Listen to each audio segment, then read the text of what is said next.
Okay, so this week we're doing a deep dive on Parashat Tavo, and you know, it's always relevant, but wow, your choice of Rabbi Ari Haber's commentary for this week, especially now, it just hits different. It is fascinating, isn't it? You'd think a text about, bringing the first fruits to the temple wouldn't exactly be so, I don't know, relevant today. But Yeah. Rabbi Haber really pulls out this incredible thread from the Bikurim to the resilience of the Jewish people with everything going on in Israel right now.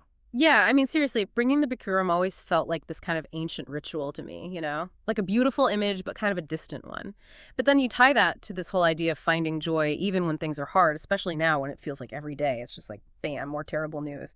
That's when Rabbi Haber's words really hit home. It's like this really active choice to focus on gratitude, Yeah. not to ignore the hard things, but it's like this deliberate counterpoint. And it's not just a passing mention of joy either. Yeah. Rabbi Haber uses simcha, the actual Hebrew word, like 3 separate times in this commentary. 3 times. Wow. Okay, that's going to be significant. You can't tell me that's just a coincidence. Right. It's totally deliberate. Yeah. He's highlighting these 3 distinct dimensions. The joy of bringing the Bikurim, the joy that people find in celebrating with their families after entering the land, and then the joy of like serving God, but with your whole heart. And what I find so fascinating is he doesn't separate those joys. Rabbi Haber, it's like he's saying they're all part of this bigger picture, like threads in a tapestry. Yeah, and all those threads come together to make this one, like, remarkable connection. This idea that experiencing joy that's, like, part and parcel with deserving life in Israel, like, he even says that not being able to bring the Bikurim symbolizes a state of sin and exile, which is a pretty bold statement when you think about it. That is bold. It's like he's making this direct connection between like following God's path and actually flourishing in Israel, not just like existing there. Exactly. Which then makes you wonder, okay, what does it even mean to flourish in this context? Like, can we even talk about thriving with everything going on in Israel, with all the challenges they're facing? It's a tough question. And Yeah. it's something that I think Rabbi Haber himself is wrestling with. And this is where his whole interpretation of chosenness, the idea of segula, gets really interesting, particularly now. Whenever this whole idea of chosenness comes up, it always feels kind of, I don't know, loaded. Especially now. Like, how can we even talk about that concept, segula, with everything that's going on? It just feels heavy. It's interesting you use the word heavy because Rabbi Haber totally addresses that. Yeah. He's looking at Deuteronomy 26.18 to 19, Yeah.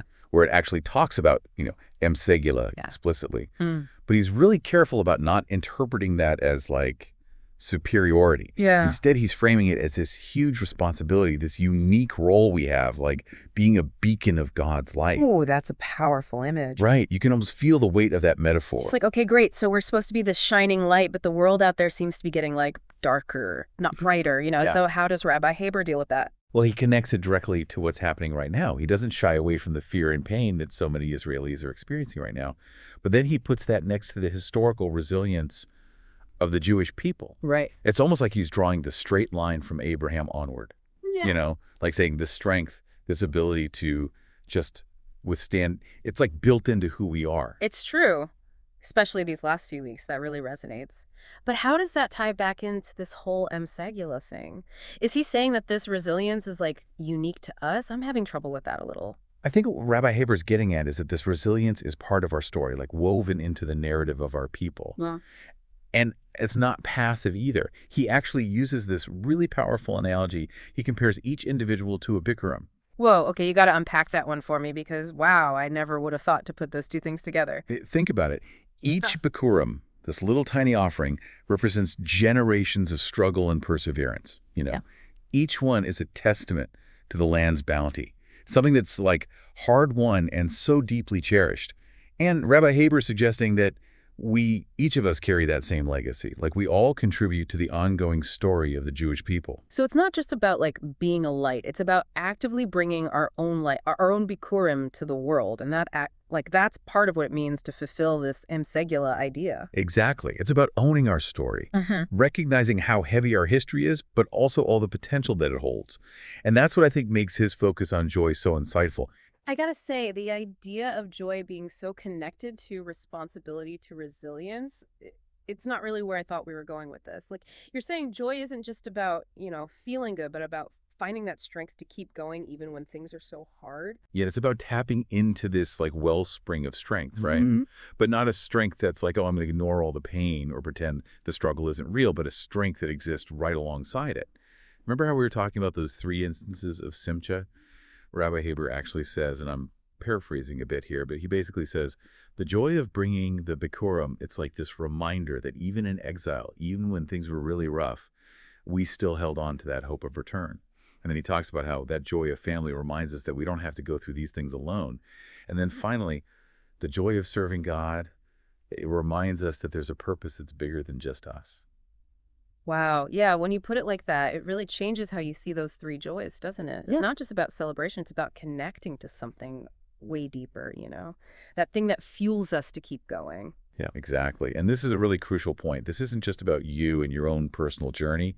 Rabbi Haber reminds us that bringing the Bikurim was never a solo mission. It was about the entire community, sharing what they had, celebrating together, really reinforcing those bonds that Yeah. helped them deal with whatever came their way. It's kind of amazing how much that resonates with what we're seeing in Israel right now. All those stories of people opening up their homes to families who've had to leave everything behind, the volunteers working so hard to rebuild, the vigils, the prayers. It's like in the face of this horrible tragedy, we're seeing that communal joy, that shared strength, and it's coming out even stronger. Exactly. And it's not just these huge gestures. Rabbi Haber talks about finding those small Bikurim moments in our everyday lives, like just sharing a meal with someone you love, finding a little bit of peace when you pray, appreciating a beautiful thing, even when everything feels chaotic. Those little things, those little joys, they feed that resilience inside of us. They keep that little spark of light burning. It's like he's reminding us that even when things are dark, even then joy is a choice we can make to choose hope, to find meaning, to connect with something bigger than us. It's a powerful message, and I think we all need to hear it, especially now. For sure. And you know what? It leaves us with this question, something to think about as we move forward. If joy really is this key to thriving, like Rabbi Haber suggests, what are the Bikurim you're ready to bring to the table? How are you going to cultivate that inner strength, that resilience, and then how are you going to share that with the world? It's something to think about. Thanks for joining us for this deep dive. See you next time. Okay, so this week we're doing a deep dive